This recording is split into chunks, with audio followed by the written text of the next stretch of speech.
She looked at him, smiled, and said, "You're my best friend, too." Girls don't choose the nice guys. Hello friends, and welcome back to ReddX, your source for the freshest daily cringe content anywhere on the internet. Promise, swearsies, it's just a fact, and it's totally science. Go ahead and look it up. I thank you in advance, quite heartily.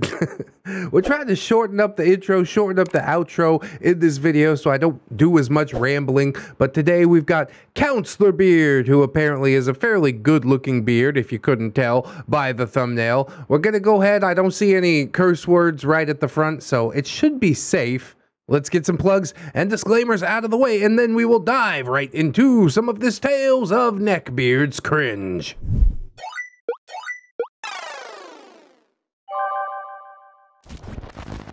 COUNSELORBEARD, to beard or not to beard? Well, the answer for me is basically always to beard, whether I want to or not. Hey there, hi there, high tides, old gods. Look at that, tides, again. Is this another Ramtide alt? I can't be too sure. I'm Achilles, since that's my name on ReddX's Discord. Yes, we have talked a couple of times indeed. I was hesitant to write this story since I don't know if the person featured here is a neckbeard or a nice guy. I honestly don't know the difference, but the Discord assured me that they would pass judgment, so I guess you guys get to decide if this is a beard story or a nice guy story. I'm gonna go ahead, label it as neckbeards just because, but do note that the Venn diagram for neckbeards and nice guys is basically a circle, so if it fits one, it probably fits the other. I wouldn't worry too hard about it. Trigger warning, of course. We've got pedophilia and harassment. I can't say that word in the first 2 minutes. So we just kind of skirt around it. Sorry if it's not very well written. Feedback is appreciated. Honestly, you're using punctuation. It looks amazing. So here's the cast list. I'll try to keep it short. There's me, OP, aka Achilles. At the time, I was about 16 or 17 years old. My birthday was sometime during this occurrence, and I can't be bothered to remember if it was before or after. I was a senior camper, it being my second to last year at this church camp, which had an age range of 12 to 18. Oh no, Neckbeard's in charge of kids, please stop it already. To keep with the Greek theme, our victim number 1 of this story will be Artemis. She was about 14. The pastor/administrator of the camp was convinced that she was Mexican, but in reality her family was almost entirely Spanish, i.e. from Spain. Except for her Comanche grandfather, she just happened to be from Texas. This will be important later. She is shy, but she becomes really bubbly once she gets to know you. Also, a bit oblivious. Well, oblivious is not good for a goddess of the hunt, but that's okay. I guess we'll roll with it. Victim number 2 of the story, Persephone. Oh boy, what a tragic character. She was 12. It was her first year at camp, and she was best friends with my little sister. This will be important to the story. Despite being 12, she looked more like she was 16, due to the fact that she and the rest of her family are pretty tall. Likewise, my sister was around 15, so people just kind of assumed that they were similar ages. And since she was taller than my sister, they assumed that Persephone was older. Yeah, but you could tell, right? There's a big difference between 12 and 15 or 16. Maybe she just carries herself well. I'm not too sure what to think of that. We've also got OP's little sister, Paris, aka victim number 3. Oh boy, he's on a spree. Triple kill. She was about 15, best friends with Persephone, as mentioned. She and I were part of the same friend group, but because the friend group was so large, it had subgroups that were generally based on age. Artemis's best friend was Atlanta, same age as Artemis, and attended the same school with her. Atlanta was a lot more socially aware than Artemis, so the things that Artemis often missed due to her obliviousness, Atlanta was the first to pick up. She was tall, athletic, and charismatic. So it was essentially an extrovert adopts introvert situation, as we've seen many times before. And I do notice how it doesn't say that she was a victim, so I assume that she's the one that steps up and gives this neckbeard a kick in the nards. And then finally we have our beard or nice guy of this story, Narcissus. Narcissus was 19, had been a camper in previous years, starting when he was around 14, and he was now returning as a counselor. Big mistake, church. Why you gotta do this? He and I weren't really friends, but we never had problems with each other either. We did have a few mutual friends though, but as I learned throughout this incident, not as many as I thought. Now let's get into the beardery or nice guyisms, whichever, whatever you decide. I suppose I should probably give us a bit of backstory to start off this tale. This all occurred at an annual 2-week summer camp that the church I used to attend put on. It was a summer camp that you stayed over for the night, and it consisted mainly of camp activities like whitewater rafting, bonfires, hiking, and general sports. It was pretty schedule-oriented, and most of the downtimes consisted of meal times, mornings before the day started, and nights after the activities ended. Really, that's the secret. Kind of what you gotta do when you're in charge of a bunch of kids. Just wear them out. Okay, we're going whitewater rafting, and then we're gonna play basketball. Go run to the end of the field and back. Why? I don't know. Because you'll win if you do. And you'll also get tired enough to fall asleep at night. I gotta do it with my 3-year-old every day. Make sure he gets some outdoor time. Despite being a co-ed camp, there generally wasn't a lot of time to actually talk to people of the other sex outside of mealtimes. Bunkhouses were on opposite sides of the camping area. All sports and most activities, including speeches, were segregated. Jesus. They didn't really want no hanky-panky in this church camp, huh? I guess it's a good idea, given the age ranges. Even traveling was segregated, with all the girls on a bus and the boys split into different vans. Really, the only exception was whitewater rafting, bonfires, and the pool day. It wasn't always like this, though. When I first started going to camp, everyone sat on the same bus, and most activities that weren't sports were co-ed. Yeah, something bad happened. This was the camp I remembered, and it was the version of camp that I met Narcissus in. Things changed when the head administrator changed, and with it, the camp became more rigid. Punishment happened more often, gender-based segregation increased, and the camp turned from just a fun 2 weeks in the woods with your friends into a rigid machine that either broke you and caused you to leave the church entirely, or turned you into a nice guy or nice girl. This is the story of just one of those campers who started as an awkward kid and then slowly morphed into a nice guy. Bro, if you're not having fun, then why not just bail out? You know what I'm saying? Waste 2 weeks of my summer with some rigid, schedule-oriented, can't even really talk to my friends type of stuff? Nah, I'm good. Miss me with that. I'll sit at home and play video games. I'm happier doing that anyways. Even as a kid, that was true. Anyways, like I said in the cast list, Narcissus and I weren't really friends. We just kind of had mutual friends. One of my close family friends happened to be his best friend, and as a result, our social circles sort of overlapped. What I knew of him could be described as very shallow. He was a charismatic kid who just wanted to be one of the boys. He was a hopeless romantic who deemed himself as smoother than he really was, and it was actually a little bit funny. Oh yeah, give me some of that, derpy beards. None of this allegations of harassment and whatnot. But I know the hammer's gonna drop sooner or later. Let's just try to enjoy the derpery while it lasts. How about that? I remember on one occasion when we were on a bus together, and he was on the seat across and behind from me. I watched him draw a heart on the window of the girl in front of him, a quiet girl who he very obviously had a crush on. She looked at him, smiled, and said, "You're my best friend too." Girls don't choose the nice guys. Absolutely soul crushing.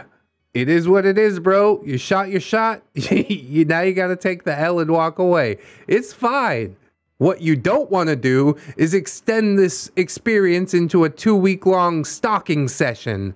But the tingle in the back of my neck tells me that that is exactly what's going to happen.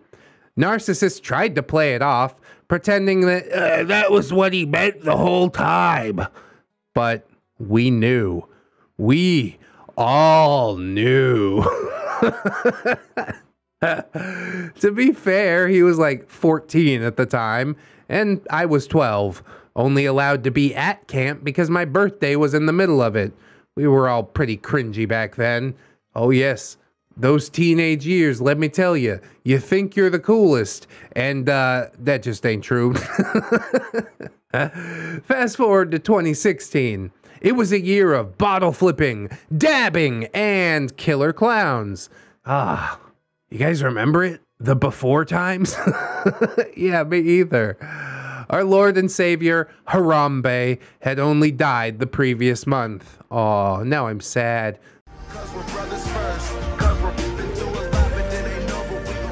You'll always be with me. One of the ministers made a fire-filled sermon about the emptiness of worldly music, in which he quoted lyrics from the paragon of 2016's discography, Juju on That Beat. I don't know that song, thank God. I'm too old already at this point. However, saying it was 6 years ago makes it seem both so close to me in time and simultaneously a lifetime away. Yeah, time is funny that way, isn't it? I still feel like I'm 16. I'm fucking 30-something. What's going on here? What is this witchcraft? It was my last year attending that camp, and I had every intention to lay low, despite the high expectations for me to return as a godly, Christian-like counselor, since I lived only a few hours away from the campsite. I knew I was waist deep in the sin that is finding women hot as a woman. Dear God, Ruby Rose strikes again. Ain't nothing wrong with admiring a lady, just don't make it weird, how about? That's pretty easy to do if you're a decent person. In truth, I was really only there to see my friends, many of whom I only got to see during camp since they lived in other states. Oh, well, that's sad that it's your last year then, I suppose. When I arrived at camp, people were already there eating breakfast in the mess hall, most of them being campers who lived further away, and so they arrived early to compensate. Our friend group, a merry band of teenagers who didn't know what they were doing, immediately banded together and chose what would be our table for the foreseeable future. Yeah, you can't sit here, seats taken. Can't sit here. When I say this friend group was large, it was large. There were about 20 people, give or take, hence why there were subgroups. A large part of this was that a lot of people were interconnected as families, cousins and siblings and the like, and their friends just kind of accumulated around us. We all passed food around to each other, told stories, and generally treated one another as a large family while we were away from our parents for 2 weeks. Because of this, despite the friend group being so large, we all knew who one another was, and we noticed when new people joined in. Yeah, I guess 20 faces isn't that much to keep track of. It's a much larger group of people than I would prefer to hang out with, but you know, when you're young, that sort of social interaction is the way in which you receive validation, so I get it.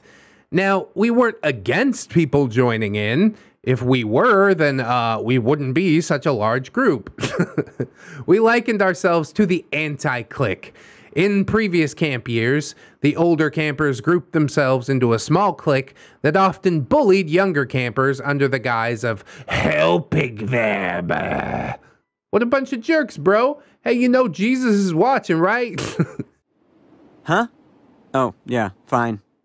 We, the new generation of senior campers, wanted to break that cycle, and so, over time, just started adding new campers into our friend group to share in the laughs and the food. We often invited new campers into our group, seeing anyone who wandered aimlessly in the mess hall with no idea who to talk to as potential converts. Oh no, don't call them that. That's got a very culty feel to it, does it not? I even expected new people to join us, as we already had a few people from my congregation who would be first-time campers, and I had already invited them to join us at our table when they showed up so that they could start meeting people. Aw, this is nice. I like this wholesome vibes. It's too bad the neckbeard's gonna burst in and ruin everything, I'm pretty sure. But like I said, those were mainly young and new campers. Rarely, if ever, did a counselor sit with us, and when they did, it was because there weren't any seats at the counselor table, or it was because they were working with a specific camper. This was usually the counselors who worked in the creative activities such as music and writing, as there were only like 2 counselors well-versed in those activities, and so they relied on more experienced campers to fill in some tutoring spots. I think it's cool they had some classes like that. It's not all sports ball and whatnot. Maybe I could dig on this camp, at least for 2 weeks. And then I want to go back home and play Super Nintendo. 1996? I guess it was N64 by that point. But only just. But anyways, there was a counselor that joined us, and this counselor was neither of those aforementioned things. This counselor was Narcissus. Now, I gave him the benefit of the doubt, considering that it was his first year, and only one of the other counselors was someone that he actually knew as a peer, and they weren't exactly friends. His green counselor t-shirt stood out starkly against the sea of red shirt campers. Oh god, I'm red-green colorblind. This will be a nightmare. And I knew I wasn't the only one to notice. Some of the other older campers in our friend group shot one another strange glances, but then just kind of shrugged it off. A lot of his old friends didn't return as campers, nor as counselors. Being a more traditional church, many of them were off on the path of courtship, because dating is a worldly thing, of course. I dated a few different girls that went to the church that I went to. Why is dating frowned upon? Is this like Amish church or something like that? I'm not sure what's going on here. I'm getting kind of sus vibes, and the neckbeard sitting right at the table of children doesn't help that very much. Now, this is where I struggle to really think of Narcissus as a neckbeard, because he didn't look like a neckbeard at all. He was a tall bag of bones, essentially. He barely had any muscle on him, and even less fat. Instead of a neckbeard, he had a wispy excuse of a mustache that he assured everyone he was gonna grow into a beard. I'm sure you will. Mind you, and he stated that beard journey when he was 16. By this time, it had been like 3 years. Give up your beard dreams, bro. It's not gonna happen. He wasn't particularly greasy either. In fact, he had impeccable bronze skin and these hauntingly beautiful black eyes. No, not brown, black. If you challenged him on it, he'd let you check by looking deep into them, close to his face. Not a speck of brown to be found. Heh, that rhymes. Although I bet if you shine a flashlight up to it, it will be at least slightly brown, right? You can separate the pupil from the dark brown part. I'm sure other people found it creepy, but I actually really like dark eyes. As do I. My wife has dark eyes. Why is that creepy? That's not creepy. We could fight about it. He was Pakistani and Indian, a family caught between the border when the lines were drawn, and instead of choosing Islam or Hinduism, his family chose Christianity.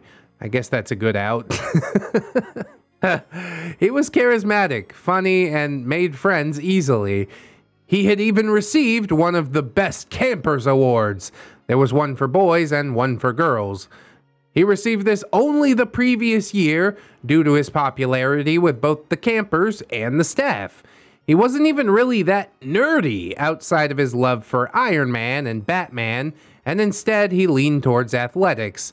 By all accounts, he was a decent guy, relatively attractive, and had a good future ahead of him. But, and there's a big but, it's the beard on the inside that counts. Bam, bam, bam! Oh, she said it, buy the t-shirt! Hey, check it out on Teespring. Thanks a lot. And I do suppose it's up to the audience to decide if there is actually a beard inside of this guy, or if he's just your average garden variety nice guy. He nerds out on superhero stuff. I'm gonna go ahead and hit him with the beard stamp real early. Also because I titled the episode that way, so obviously a bit of bias going on there. But going back to that breakfast in the mess hall, while we, the senior campers, took mental note of Narcissus's presence at the table, we didn't think too much of it. As I said, he probably was uncomfortable at the counselor's table, since his only real peer in terms of age was someone who didn't really like him. We didn't know why, at least not yet. On top of that, it was only the first day of camp, and technically it hadn't even really begun yet. People were still making their way to the campsite, and there were no activities planned for the day, so yeah, it was a pretty relaxed situation. I probably wouldn't have noticed him after that, had it not been for what he did next. Oh, here it comes. Brace thyself. Now you see, Narcissus had sat down towards the end of our table, where there were a few empty seats around him. There were 1 or 2 campers sitting and talking with him, but it was generally pretty bare. I assume this was because he was waiting for somebody, and I wasn't wrong. Artemis and Atlanta walked into the mess hall, giggling like 2 peas in a pod. They waved excitedly towards our table, blowing kisses and excitedly saying hellos as they made their way to the breakfast line. Who are they blowing kisses to? Hold up! Leave those kids alone! Can you just blow like general air kisses? I don't think that's a thing unless you like prom queen or Miss America or something, right? Somebody was there to receive those kisses. And I think Narcissus intercepted them. Seeing the 2 of them arrive a day earlier than expected, the table seating shifted accordingly, so the 2 of them could have seats across from one another, near the head of the table where I and a few other campers were. This was because one of the campers at the head of the table was hard of hearing, and while not completely deaf, largely relied on reading lips. Fortunately for this camper, Atlanta knew American Sign Language, and she often acted as an unofficial interpreter for when this camper got confused reading lips. In a mess hall full of loud teenagers, you can imagine that probably happened pretty often. That is a pretty useful skill. I mean, I've been thinking of learning a second language. Why not a hand language? Probably because I'm terrible at learning languages. A direct result of this was the fact that Atlanta, and by virtue Artemis, had an unmovable seat at the head of the table, as she was the only camper who knew ASL, and one of the 3 people in camp in total who knew it at all. One of the other 2 was her mother. No one ever objected to this. Ever. Since, despite being teenagers, we weren't complete assholes. And everyone understood it would be a complete dick move to complain about accommodating someone who needed an ASL interpreter. Everyone shifted accordingly, the people moving almost like a wave. One person getting up as another sat down. It was almost a smooth transition. Change places! It's like the Mad Hatter's Tea Party, but way more accommodating. Everyone moved almost. Narcissus, of course, held up the rear enough for one of the louder campers to say clear as day, "You have to move, Narcissus. She needs a translator up there." It was loud enough to turn heads, and Narcissus, a bit confused and a little embarrassed, fumbled as he got up and moved. I felt bad for him, of course. In his previous camp years, he sat with the senior campers clique, and it was rare for them to rearrange seats or add people. Even now, with most of them gone, the leftovers of the clique, mainly the younger siblings of the originals, still sat in the seats they had when the originals still sat there. God, this hierarchy's so complicated. Never mind, I don't want to go to camp. I don't give a crap about any of this.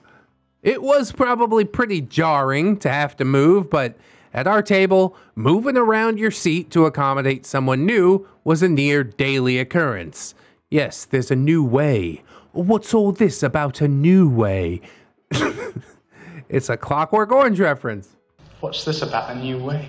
But do keep in mind that this seat moving was usually done to people who were new to camp, often to make sure that they got to sit surrounded by people of their own age, instead of having to do that awkward sitting on the fringes of camp society / the table thing. All of us older campers had gone through that when the clique ruled, and it sucked. So we made it a point of making sure that new campers got to sit in the middle of the action with people their own age. It's a pretty nice gesture, OP. I definitely prefer the new way to the old way, but I'm still not very fond of hierarchies like this. After Atlanta and Artemis got their food, they sat in their regular seats and started excitedly talking about their flight over here.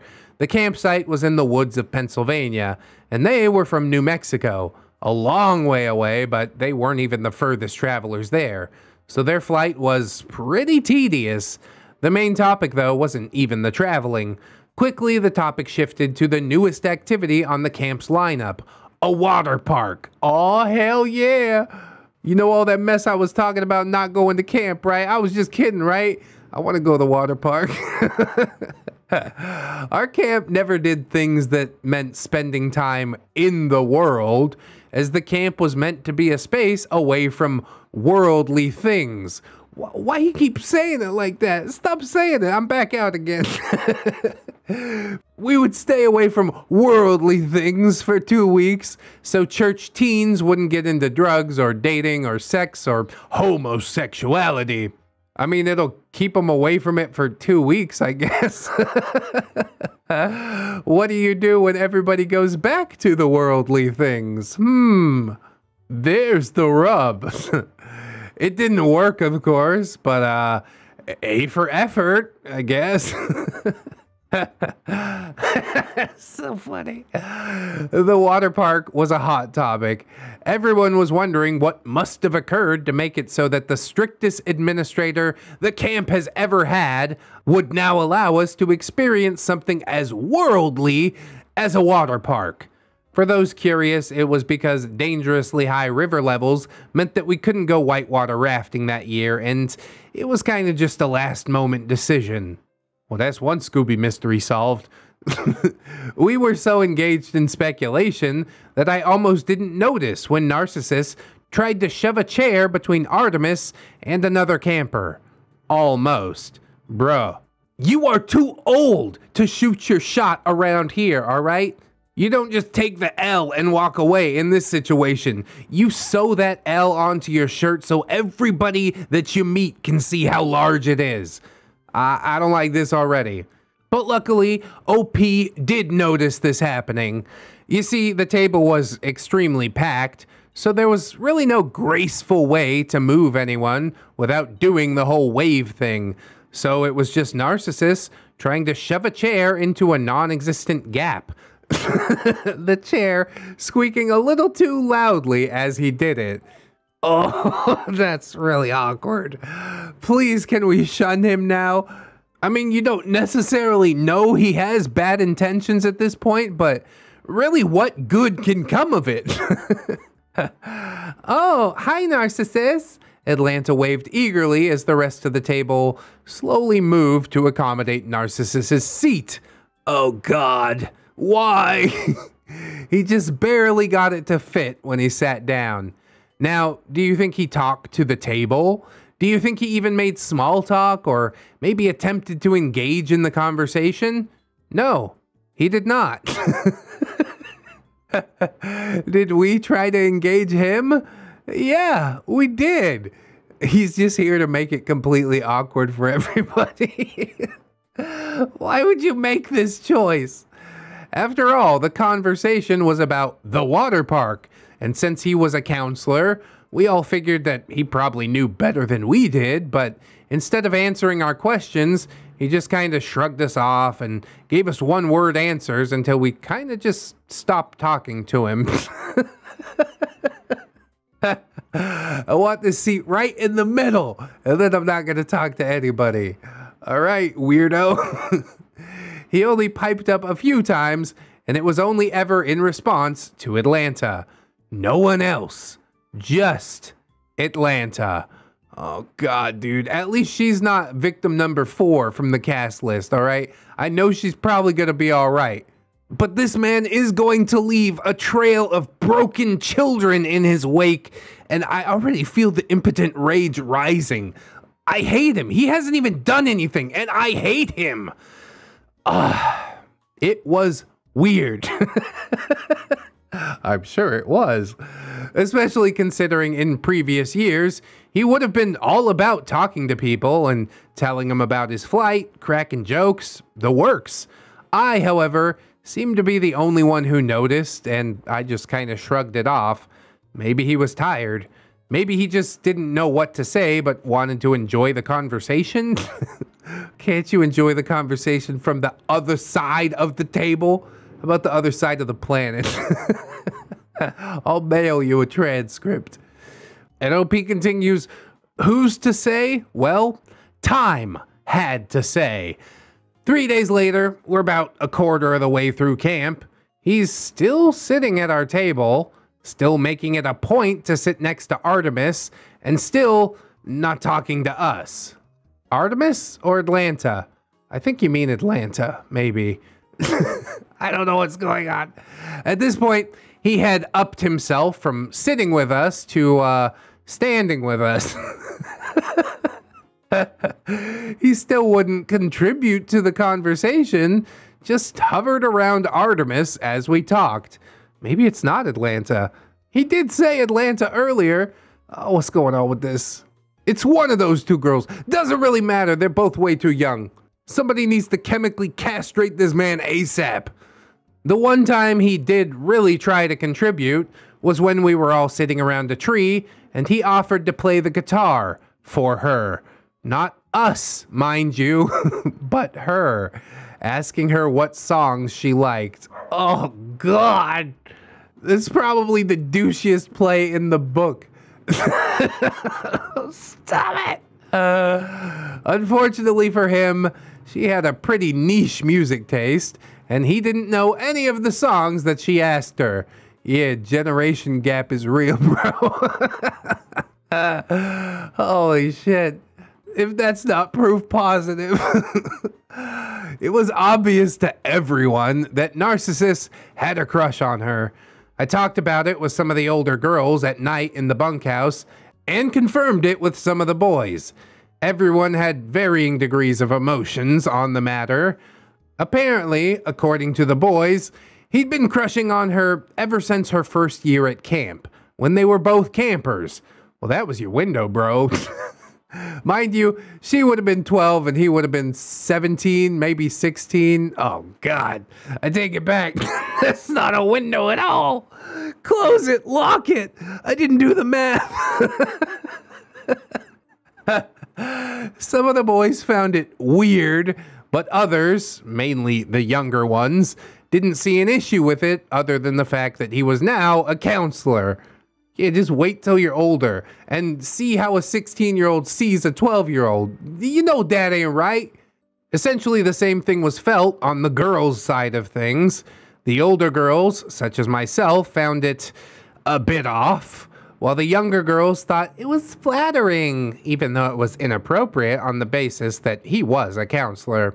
Overall, the general consensus was that we didn't want to create drama.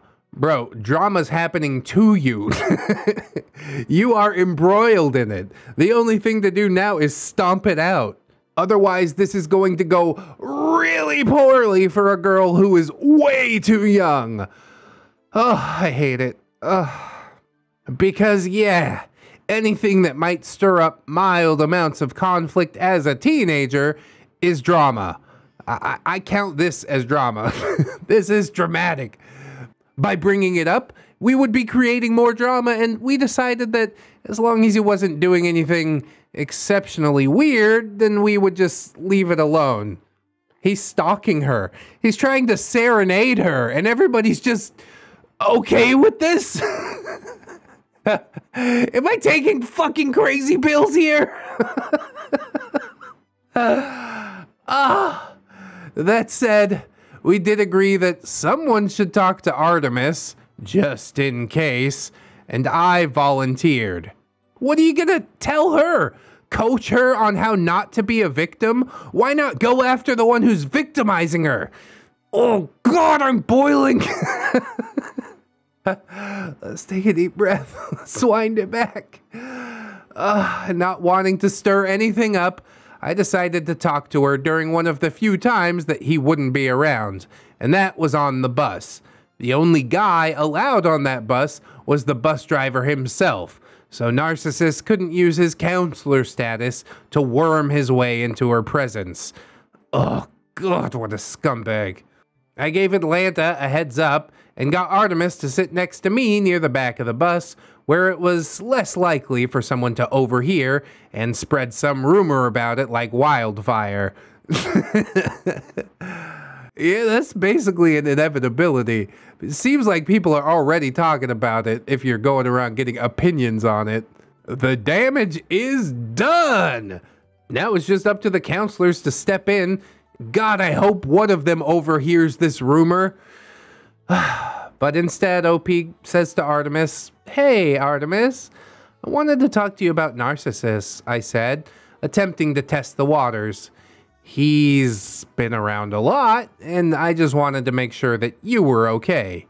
Generally speaking, a camper could be assigned a counselor if they had serious health issues. It only happened once in the history of the camp, but it was technically a possibility. Plus, it was better than saying, "Hey, does this adult man have a crush on you? Someone who's going into their freshman year of high school in a month?" Ugh. But perhaps the bluntness is what is needed in this situation. I guess we can try the gentle hand approach, but if it doesn't work out, I'm loading the shotgun. I just want to talk to him. I just want to talk to him. I just want to talk to him. Why do you have a shotgun? I just want to talk to him. Oh, no, I'm fine. She gave me a smile and a pat on the back. Narcissus is just my best friend, you know, after Atlanta. All right, bit of a red flag there. Best friend. And you're sure that that's it? Are you asking if I have a crush on him? She looked at me deadpan. Serious. And I almost felt like I had offended her until she burst out laughing. Ew, gross. He's not even my type. We're just friends. Plus, I don't think he's into me. Bruh. Are you serious right now? Had he been a Jedi, I'm sure Narcissus would have felt a great disturbance in the Force. The way she scrunched up her nose, her eyes genuinely holding a look of disgust. She really didn't like him. A few years from now, she'd publicly come out as a lesbian, so she really did have no interest in him. And also the church camp failed, which is funny. Her laughter died down, though, as my face betrayed me. Maybe it was the shock mixed with humor, but knowing that Narcissus had a borderline predatory crush on Artemis for years, and this was her reaction, it was hard to hold back a genuine reaction. Wait, does he, like me? This is such a 12-year-old thing to say. Although I did say that I love my wife in the previous Unfortunate Nookie episode. But there's a difference, goddammit. OP really only responded to that question, though, with mayhaps. And we left the conversation there. You see, our table had an unspoken rule. Us older campers had watched as the original clique deteriorated their relationships by gossiping about one another as crushes or as hating one another.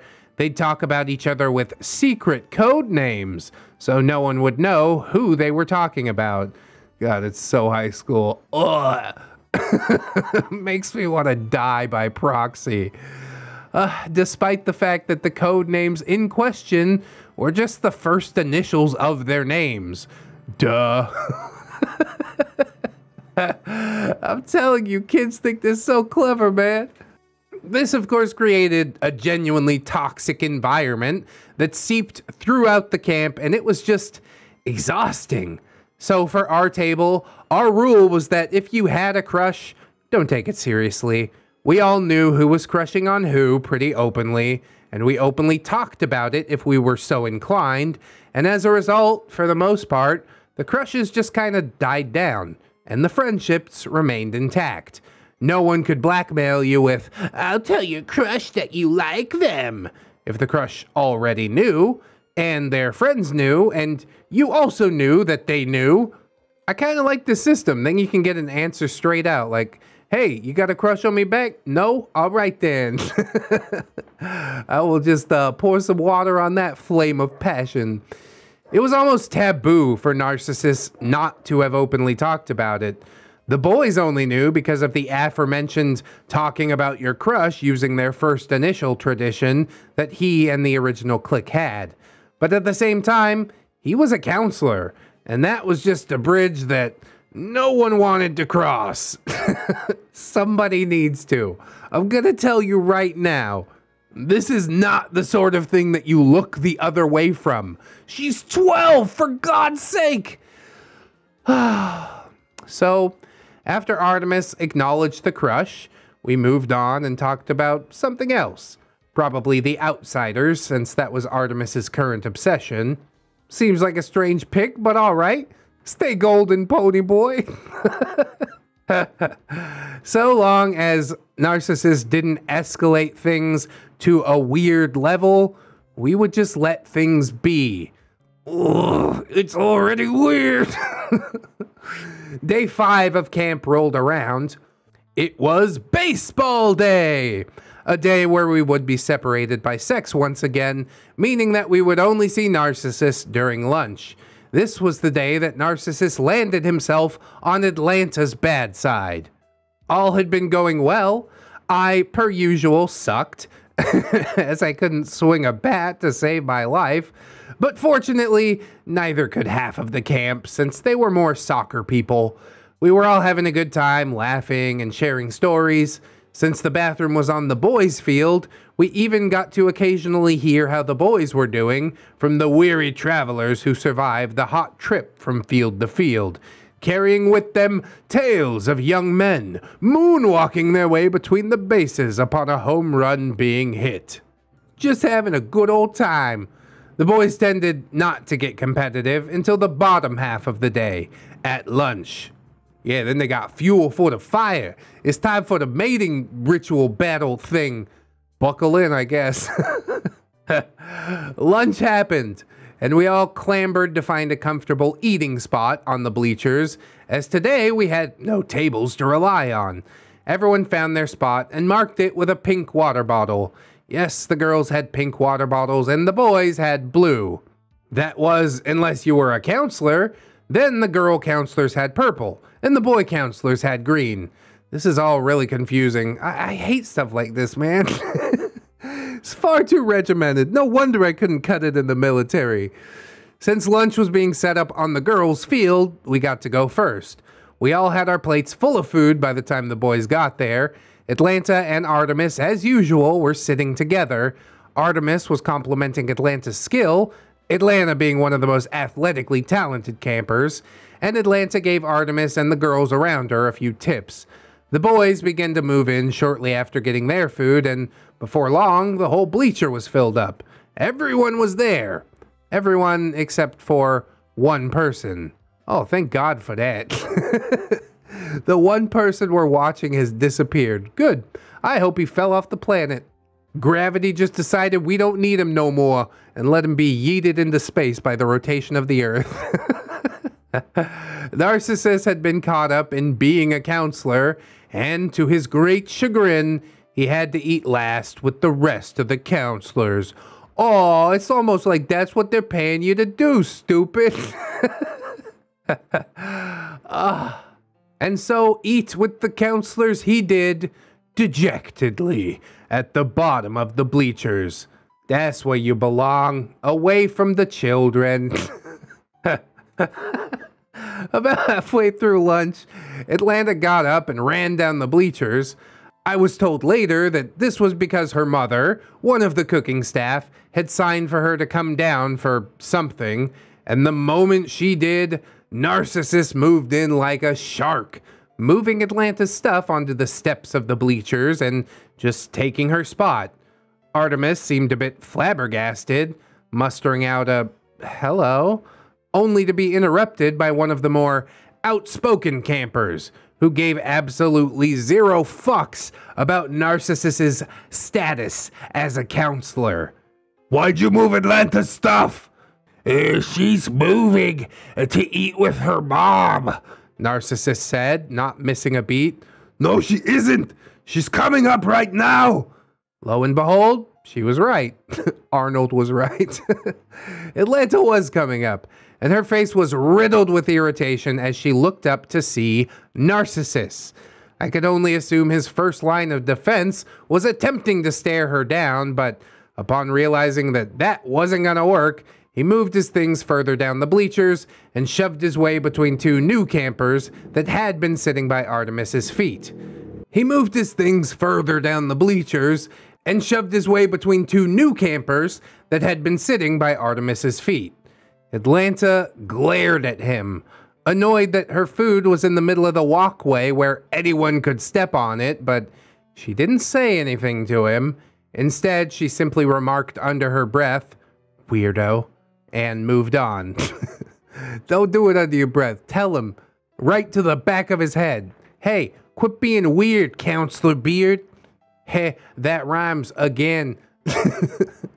Up until after the game, when we had returned to the campsite and made our way into the bunkhouses where Narcissus couldn't interject, and then Atlanta let it rip. "You don't think it's a little weird he's 19 and all over you?" Atlanta was heated. By the way she spoke, I could only assume that she had been holding that in for a few days, because this was more than just, "He took my seat." Hunter shook her head. "Is that Artemis, the hunter? Okay, I guess we're doing that now." "He's not all over me. He just wants to hang out with us. Plus, we hang out with OP and insert all the other senior campers in the group, and they're only like a year younger than him." "Us? He only talks to you. At least OP and insert all other senior campers hang out with everyone equally."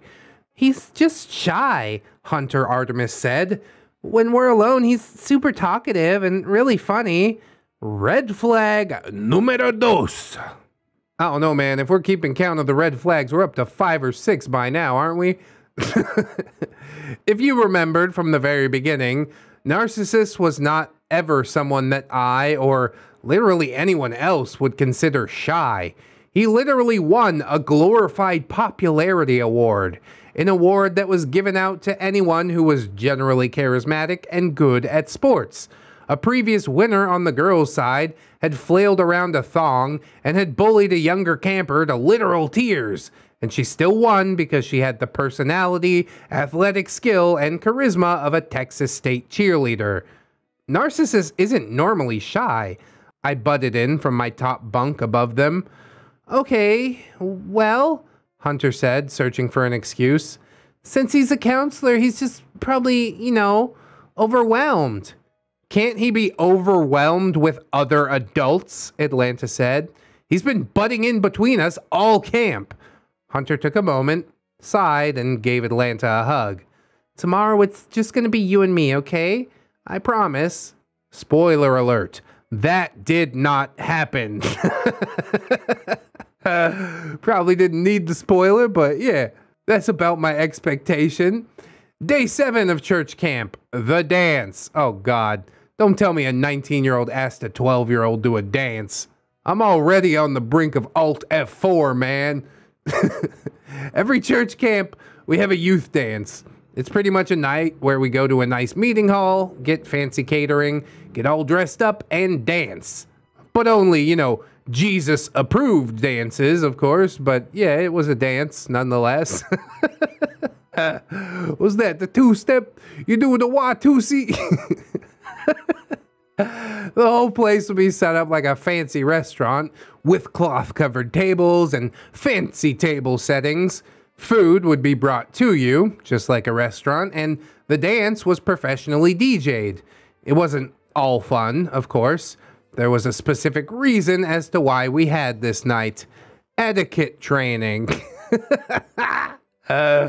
You see, the first 6 mornings of the camp were dedicated to learning proper slow dances and food etiquette, proper utensil setting, how to use a napkin, where to put your glass, etc., and the dance was the capstone of this, as counselors and administrators would walk around throughout the night and make sure that everyone was on their P's and Q's. The most nerve-wracking part of the night, though, was the slow dancing portion. Yeah, it's probably for different reasons than I expect. Also, this is kind of weird as hell. I don't know why etiquette is tied into all this. I'm quite confused. They're just trying to make sure that everybody stays in their assigned gender roles. Do you remember when I said earlier that camp churned out nice guys? Well, this was one of the biggest reasons why. You see, when it came to all the pre-night training, everything was separated by gender. The boys were taught that, in no uncertain terms, women had to dance with you if you asked them. Woof. In fact, it was poor etiquette on their part if they refused. Give me a moment to grab my pearls so that I might clutch them. Oh, heaven's sake! There were only 3 legitimate reasons a woman could refuse a dance without being a bad person. 1, they were married or engaged. 2, they were injured. Or 3, they were on their period. Well, just let me get engaged real quick, I guess. Just a pretend engagement for the dance. No other reasons outside of these 3 counted. But can't the girls just say they're on their period if they really don't want to dance, I hear you ask? Theoretically, but also theoretically, the boys were permitted to ask a counselor to see if that was true. What? Oh, God. Yep, I'm never going to camp ever. I hate this. How? No, don't tell me how. Okay, tell me how. Morbid curiosity got the better of me. How did they know? Well, campers weren't allowed to carry bags, and the uniform shorts that we were required to wear had no pockets. So the counselors were the only ones who had period products on them. If you were on your period, they knew. And if you weren't, well, they also knew. And they 100% would say so during the dance, because lying is a sin. So is forcing children into situations that they are uncomfortable with. God, dude. This is the worst part. I hate this part. Well, not even worse than Narcissus, but right under him is the announcing of your period status. Jesus Christ. Now, to ensure that there was order, we have to regiment the dance, don't you know? Each boy camper was granted a dance card with 3 girl names. They had to dance with each girl on the card and have the card signed off by an administrator before they were allowed to just go off willy-nilly. Jesus, this is pathetic. On top of that, if you danced with anyone in particular too many times, you would be pulled aside and asked to dance with someone else. Pairing off is a big no-no. This is so weird. What dystopian hell have I walked into? I've been to church camp before, but it wasn't nothing like this, man. We had a good time. Kids was allowed to be kids. I don't know what happened. These were the rules that everyone who went to camp, Narcissus included, got ingrained into them. If a woman says no to a dance, and she's not married or injured or on her period, then she's a bad person. Don't you know that it's scary for boys to ask girls to dance? Don't you know it could hurt his feelings? Don't you know as a woman you're supposed to be biologically, inherently an empathetic person? And so if you do something that might hurt someone's feelings, well, you must be a sociopath. Yes, and among all of that, let's not mention a woman's autonomy at all. You have to do what this guy wants you to do, or Jesus will be mad. It sounds ridiculous when you say it like that, doesn't it? But still, after the slow dance was done, we all got to do normal dances and still got to enjoy fancy food, so whatever, silver lining, I guess. Myself, Atlanta, Artemis, and 4 other campers were together at a table. Each table was a round table of 7, and the counselors were required to sit together. In other words, Narcissus was quarantined to have to hang out with adults. One of the campers with us at our table, we'll call Hebe, was Narcissus's little sister. She was about a year older than Artemis. Oh, that makes it so much worse. Younger than your little sister, dude? Oh. And she seemed blissfully unaware of her brother's crush on Artemis. In fact, she was almost blissfully unaware of his existence at camp in general. That might be for the best. She was too busy hanging out with friends her own age to notice him, I do suppose. After dinner, the slow dancing started. I had my 3 dances with 3 different guys, and it was relatively uneventful. All the guys I danced with were people that I considered friends, all of them being part of our friend group. We danced, we made jokes. Honestly, slow dancing doesn't need to be awkward, and then the dancing ended. I was mainly there for the line dances, because I will dominate the dance floor with the electric slide. That's a good one. I remember my ex-girlfriend in Japan was completely shocked that everybody knew how to do the electric slide. I guess she had never seen choreographed dancing impromptu like that. She asked me, how does everyone know? And I'm like, I don't know. You just kind of know. By the time I finished my 3rd dance, pretty much everyone had got their dance cards filled out. All that was to do now was to wait through the 3 extra slow dance songs. Narcissus practically materialized at our table. Hey, Artemis, wanna dance? You are so transparent. Please go jump off a bridge. He held out his hand, knowing that she didn't really have a choice. Artemis smiled and accepted, and Atlanta shot daggers at Narcissus. What was one dance between friends? 2 dances. That's right, ladies and gentlemen. After the first song ended, he led her back to the table as he was supposed to, and then the moment the next song began, he held out his hand again. He didn't even give her the time to complete her sentence. And again, she really didn't have a choice but to just say yes. God, this is horrible.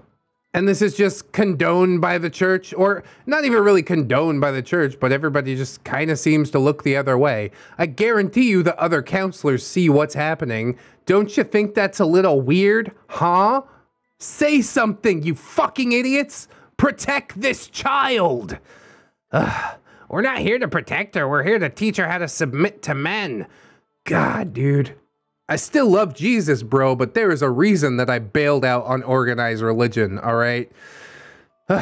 This time she was a little more apprehensive, taking a bit more time to get up before eventually relenting and making her way down to the dance floor with him.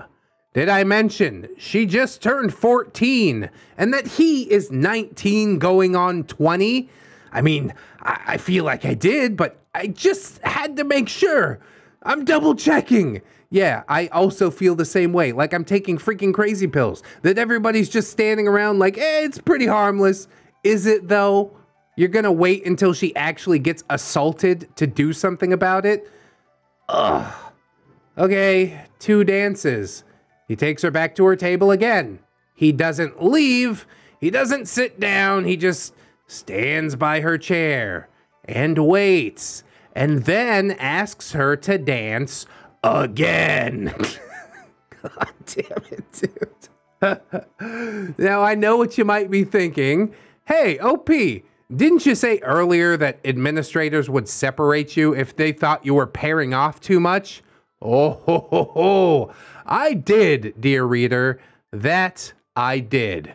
What I forgot to mention was that the administrator's ability to recognize when someone was pairing off was about on par with a shark's ability to determine the difference between a seal and a surfer. They just didn't pick up on this. But my little sister, dancing 3 dances with her best guy friend who's gayer than RuPaul on a unicorn farting a rainbow while Born This Way plays in the background.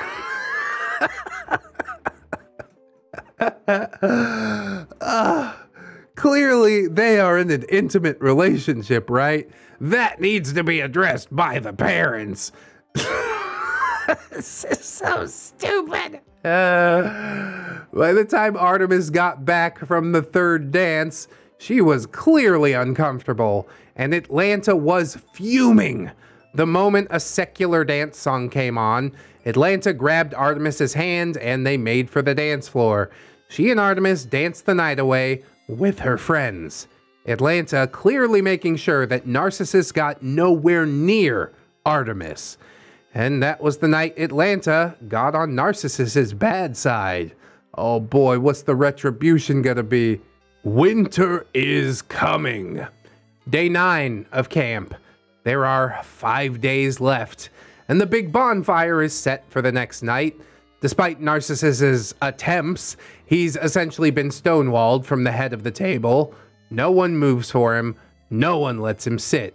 He had spent the 8th day and the morning of the 9th at the fringes of the table, and had just apparently given up by lunch of the 9th and finally sat with the other counselors. All's well that ends well, right? Right? We shall see. The 9th day was a relaxed day at camp. Instead of going out somewhere and doing some rigid activity, we got to spend the day doing essentially anything we wanted until dinner time. And maybe even some things that you didn't want, like a 20-year-old man stalking around a high school freshman. Ugh. A small group of us were sitting under one of the many trees, one of the younger campers playing some guitar as we just chilled and talked. At some point, Atlanta was called by a counselor to go to the mess hall and do some interpreting. Nothing unusual, of course. I mean, that was sort of her unofficial job. I barely noticed it. That was until she came back. She tapped me on the shoulder, and I saw something in Atlanta's face that I had never seen before. Fear. Hey, can I talk to you? Alone? Atlanta gestured for me to follow her away from the crowd. I was the oldest in the group, so I wasn't unfamiliar with the idea of being seen as a pseudo-authority figure who was the unofficial middleman between scared young campers and older counselors. I got up, nodding, and followed closely behind her. Once we got out of hearing distance, I just looked at her, waiting. Narcissus cornered me in the mess hall, she said. I beg your fucking pardon? I'm sorry, what did you say? He cornered me in the mess hall. After I left the kitchen to talk to my mom, he just kind of stormed up to me and backed me into a wall. No one else was in the room. She looked terrified, shuffling her feet out of nervousness. Now, Atlanta could be bold, she could be outspoken. She was often the first to question authority whenever it may come. But she was also 14, a child, barely out of middle school. Hell, she hadn't even started high school yet. Why in the remember Jesus did he do that? That's the substitute for swear words. Oh, God, I love it. I said, hoping that there was some reasonable explanation behind it. Honestly, remember Jesus should be a tagline for the channel. Start talking about waffle stomping. Remember Jesus. There wasn't an explanation. He said that I was lying to Artemis about him and that I was a bad person, she said. And she started hyperventilating. I could tell she was trying not to cry. He was so angry. It took a bit for her to calm down, but once she did, I managed to get the rest of the story out of her. This grown man, an adult, angry that Artemis no longer wanted to sit with him. Assuming that it totally wasn't because he had overstepped his boundaries, but rather it was because Atlanta was lying about him to Artemis and deceiving Artemis into believing that he was a bad person. So this grown-ass man cornered a child in the mess hall to threaten her, reminding her of who he is. You're a nobody. You're a tiny little man that's not even confident enough to go after women your own age, so you prey on children. He doesn't have the self-reflection to see that this child might not like being stalked by a 20-year-old man. Oh, it must be because somebody else told them that I'm a bad person, not the fact that you're actually a bad fucking person. God, I hate him, dude. This camp is out in the middle of the woods, right? Maybe we could go on a nice long hike and only one of us would come back. You know what I'm saying? I want that image to sink into you. Oh, believe me, it is burned in there, OP. I am frothing at the mouth for this man's blood. The image of a grown-ass 19-year-old, almost 20, cornering a child. Because instead of reflecting on his own actions, he decided to lash out against her because he perceived that she was threatening his relationship with his crush. His crush who, if we have somehow forgotten, is a freaking child. No, this was not happening. I would not simply allow this to happen. He might have been a counselor, but as far as I was concerned, he was a little bitch, barely a year older than me. A freaking weirdo who was targeting children. Yes, OP. Bring him to justice. Let the vitriol flow. I really do want to see some blood. Remember that counselor who was his age but didn't really like him? Well, we'll call her Athena. Athena and I were friends. We were good friends, and we're still friends. She is sweet, short, charismatic, and makes friends with almost everyone. She's a good peacekeeper, but more importantly, she knows when it is time to set peace aside. She cared deeply about the campers under her, and she would never allow anyone to make them uncomfortable. I mean, she could do with being a bit more observant, but yeah, at least once she's told about the problem, she acts on it, at least from what I'm inferring. I beeline straight for her, Atlanta trailing behind me. Athena was under a different tree than we were, working on writing songs with some of the younger campers. They were having fun as they were singing campified Disney songs, her favorite kind of songs to write. Hey, Athena! I gestured for her to follow me a little ways away from the younger campers. Once I broke it down to her, Athena went from curious to horrified. Seriously, I'm gonna have to bring this up to an administrator. This is beyond inappropriate. She turned to Atlanta, giving her a sympathetic smile. Don't worry, I'm gonna do my best to get this fixed ASAP. You shouldn't have to worry about him from now on. And she did.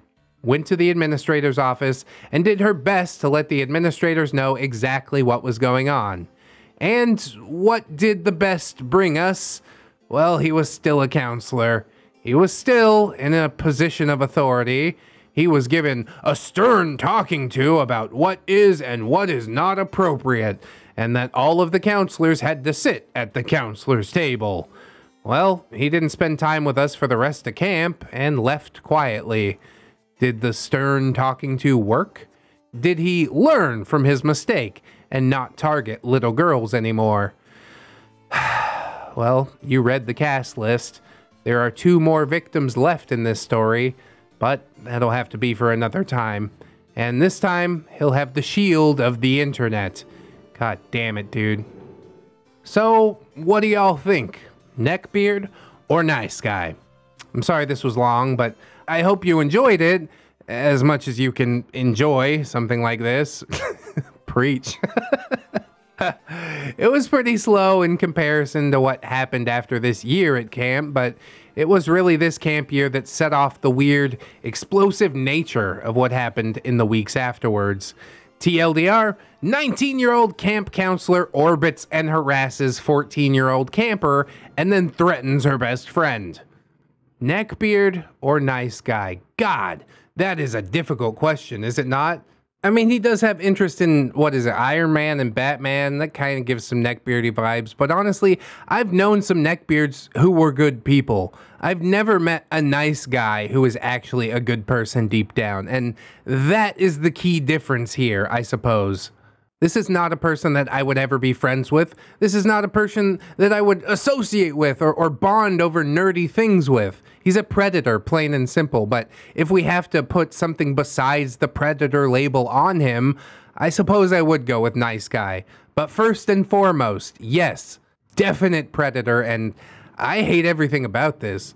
The next parts apparently take place through the internet, which is slightly better, I guess. At least they're not in direct physical danger, but it seems like with the anonymity of the internet, the nice guys tend to take their mask all the way off and really show their most horrible sides to children. Ugh. I tell you what, the day that I can invent a device that stabs people in the face over the internet, I'm gonna be a very rich man. Although I probably would have been stabbed in the face a few times myself by now, but you take the pros with the cons, I guess. I do hope you guys enjoyed this episode. I hope that you like, comment, and or subscribe if you did.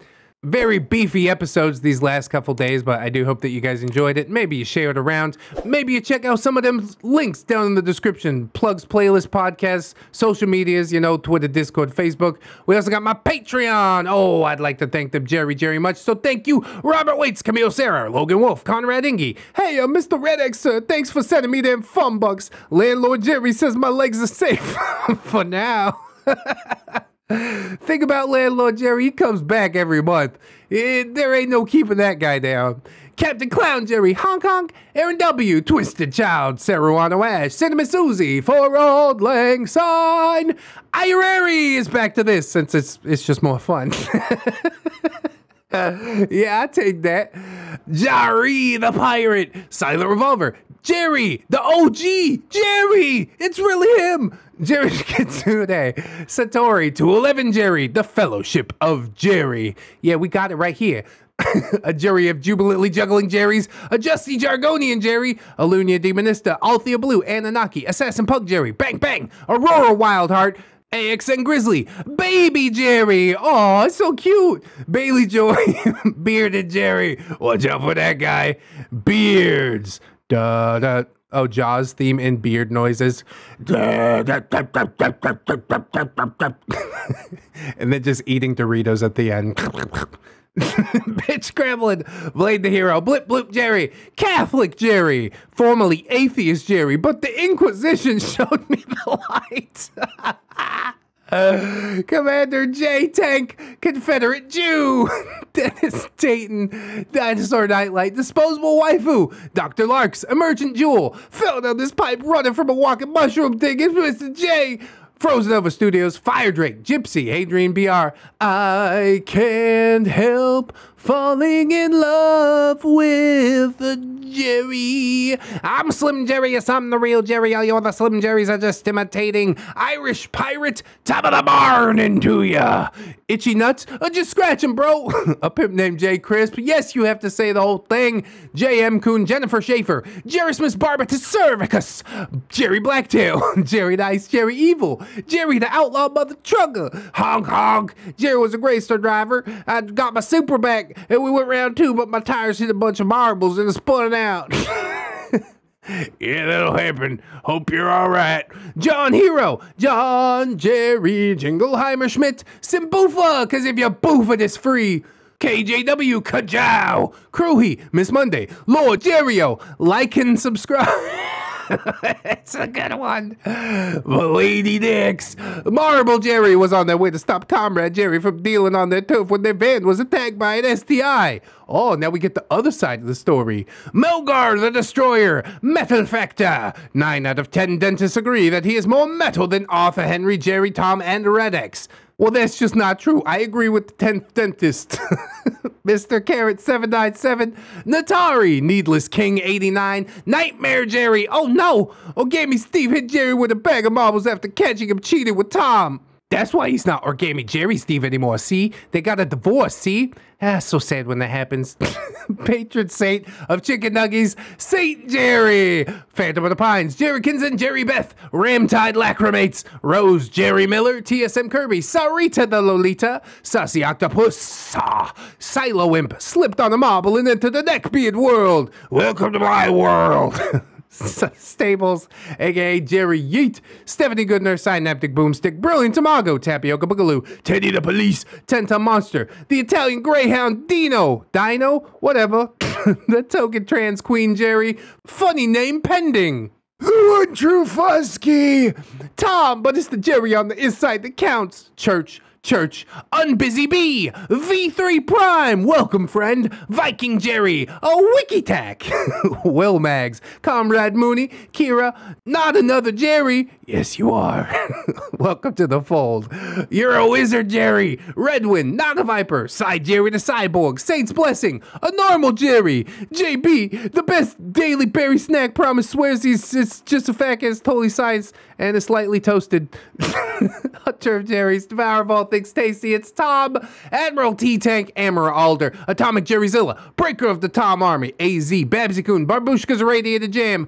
Bartender Kirlia, Blue Dubs, Broken Spine Horseradish, but look, I made you some content, Dane, you're my favorite, open wide, Cake Jerry, yeah, that's original different Jerry right there, California Jerry Girl, Chevron 7 Locked, Corporal Admiral Furry Warrior Woo Jerry, Quip Titties, Defon Jerry, DM Beard, a roll for seduction, Dopamine Dane Jerryus, Electrical Fennec, Ghost of Alpha, Heeknot, Holy Berry Jerry, Hydra Jerry Solmond, Janitor Jerry, Further Crater Cringe and Marbles out by the dumpster. It happens. Jeffrey! Geralt of Rivia, Jerry and Tom versus Happy New Year's Webby Apocalypse, Jerry the Sussy Baka, Jerry's mom has got it going on, Jerry Old Rivera, you check out that mustache, Jerry Bean, yum, Jerry Roxas, yay, Jerry's STI pit maneuver the van to save the marbles. We're getting a lot of conflicting stories in here.